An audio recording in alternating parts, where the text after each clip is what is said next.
Thanks, Chris. Hey, Tyler, congratulations, man. Wondering, as a kid who grew up in Campbellville, if you could describe what the Leafs meant to you growing up and what went through your mind when you heard them announce you as a pick earlier this afternoon.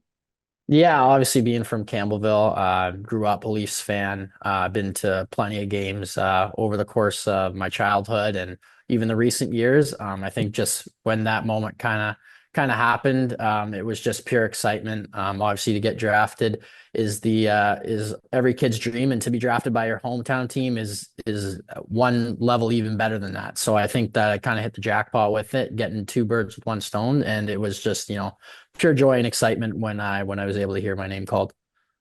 Thanks, man. Thank you, Dave. Next, we'll go to Mark Masters, TSN. Go ahead, Mark.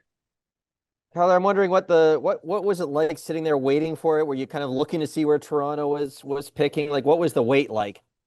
Yeah, obviously the wait felt like I was there for an eternity. Obviously it was, checking in on the Toronto picks. I knew I was kind of going to be around that range, and that wait was well worth it for this moment to be able to put on a Leafs jersey. Yeah, I think it was just kind of that a little bit of a long period, but really excited to be able to wear this jersey.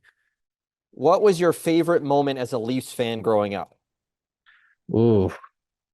Um, I think when they got out of the first round just in the recent years, I think I was at one of the games when they played. I think it was Tampa Bay. I was at one of the playoff games. I think it was maybe game four, or maybe it was game five, 4 or 5. I can't remember, but I think the excitement inside of the arena when they got out of that first round, and obviously looking to keep pushing farther into the Stanley Cup Finals. I think that was probably the coolest moment that I've been able to be at the rink and kind of see firsthand.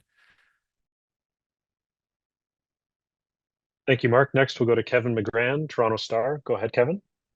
Tyler, congratulations. I wonder if you might have any relationships with other Leaf prospects now, like Ben Danford or Easton Cowan, and what you learned about uh, maybe making the next level from watching them play.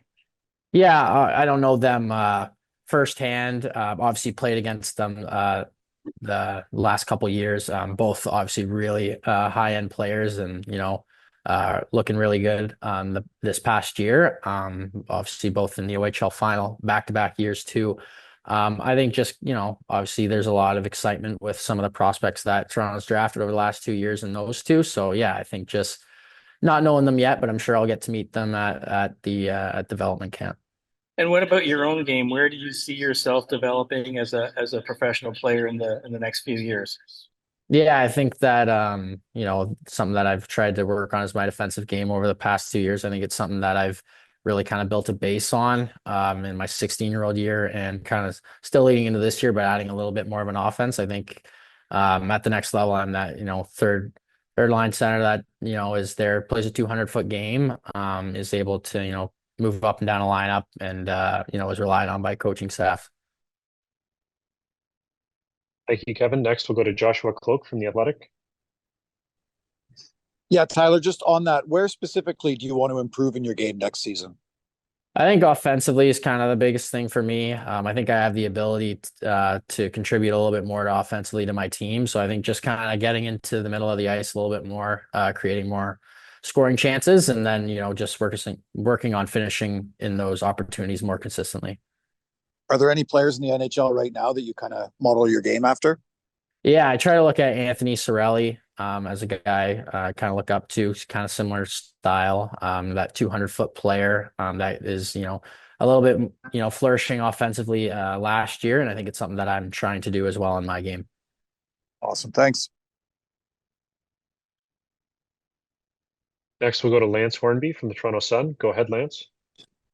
Hey, Tyler, you talked a little bit about in the earlier interview about texting your mom right away after you got drafted. What did that mean to you? And was there any other family members there with you in LA right now?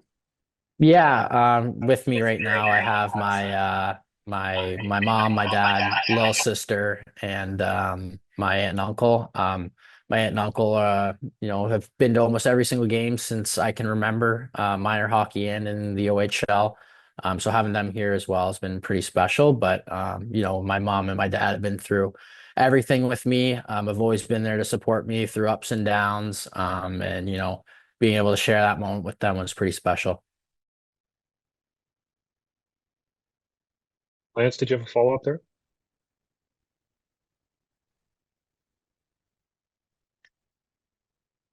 Okay, next we'll go to Mark Masters, TSN. Go ahead, Mark.